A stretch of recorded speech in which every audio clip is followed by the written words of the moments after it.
वो अक्सर हमारी माँ के साथ मारपीट किया करते थे। मेरी अम्मी मेरी वजह से सब कुछ बर्दाश्त करती रही क्योंकि तब तक मैं बहुत छोटी थी। मेरी परवरिश में किसी भी तरह की कोई कमी न आए, बस इसीलिए मेरी माँ दिन रात बहुत मेहनत करती।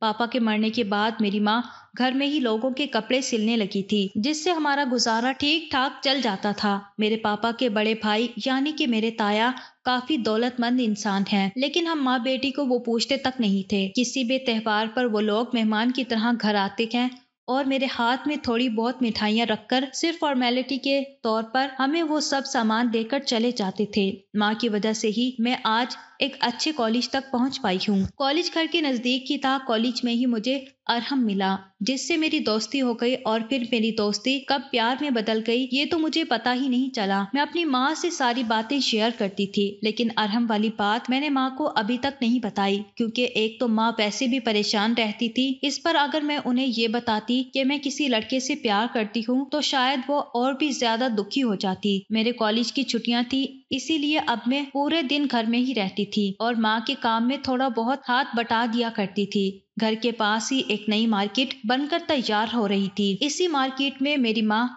लेडीज गारमेंट्स की एक दुकान शुरू करना चाहती थी। इसी सिलसिले में आज हम मार्केट गए हुए थे, जहाँ पे हमारी मुलाकात हसन अंकल से हो गई। मार्केट में दुकान खरीदने के लिए माँ को 5 लाख रुपयों की जरूरत थी। मेरे ताया